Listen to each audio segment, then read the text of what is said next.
മട്ടന്നൂർ നിയോജക മണ്ഡലത്തിലെ പ്രവൃത്തി പൂർത്തിയാക്കിയ 2 റോഡുകൾ മുഖ്യമന്ത്രി പിണറായി വിജയൻ ഉദ്ഘാടനം ചെയ്തു. മട്ടന്നൂർ ഇരിക്കൂർ, ഉരുവച്ചാൽ മണക്കായി, കിഴലൂർ മരുതായി റോഡുകളുടെ ഉദ്ഘാടനമാണ് മുഖ്യമന്ത്രി ഓൺലൈനായി നിർവഹിച്ചത്. സംസ്ഥാനത്താകെ നടപ്പാക്കിയ 17 പൊതുമരാമത്ത് പദ്ധതികളും നാടിന് സമർപ്പിക്കുകയാണ്. അവയുടെ വിശദാംശങ്ങളിലേക്ക് ഞാൻ കടക്കുന്നില്ല. ബൃഹത്തായ പദ്ധതികളാണ് നടപ്പാകാൻ പോകുന്നത്.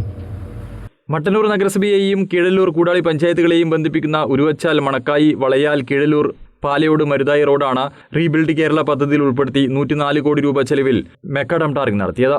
18.5 കിലോമീറ്റർ നീളവും 5.5 മീറ്റർ വീതിയിൽ ടാറിങ്ങും 2 ഭാഗത്തുമായി 33 കിലോമീറ്റർ ദൂരത്തിൽ ഓവുചാൽ 21 ബസ് ഷെൽട്ടർ, 490 തെരുവ് വിളക്കുകൾ, 5 ഹൈമാസ് വിളക്കുകൾ എന്നിവയോടെയാണ് റോഡ് നിർമ്മാണം പൂർത്തിയാക്കിയത്.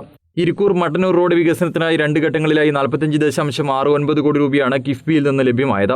8.35 കിലോമീറ്റർ നീളമുള്ള റോഡിന്റെ 3.85 കിലോമീറ്റർ ദൂരം ആദ്യഘട്ട പ്രവൃത്തിയിൽ മെക്കാഡം ടാറിംഗ് ചെയ്തു. 4.50 കിലോമീറ്റർ നീളത്തിൽ 10 മീറ്റർ വീതിയിലാണ് രണ്ടാം ഘട്ട പ്രവൃത്തിയിൽ നിർമ്മാണം നടത്തിയിരിക്കുന്നത്. KRFPയുടെ നേതൃത്വത്തിലാണ് റോഡ് നിർമ്മാണം നടത്തിയത്. മരുതായി പാലത്തിന് സമീപത്ത് നടന്ന ഉദ്ഘാടന ചടങ്ങിൽ റോഡിന്റെ പ്രവൃത്തി പൂർത്തീകരിച്ച കരാറുകാരെയും ഉദ്യോഗസ്ഥരെയും KK ശൈലജ MLA അനുമോദിച്ചു. മട്ടന്നൂർ നഗരസഭ chairman N Shajith, Koodali panchayat president E Sajeevan, Kizhallur panchayat president C Sajeevan, P Raghavan, Muhammad Haji Edayannur, AK Suresh Kumar തുടങ്ങിയവർ സംസാരിച്ചു. News bureau, Mattannur.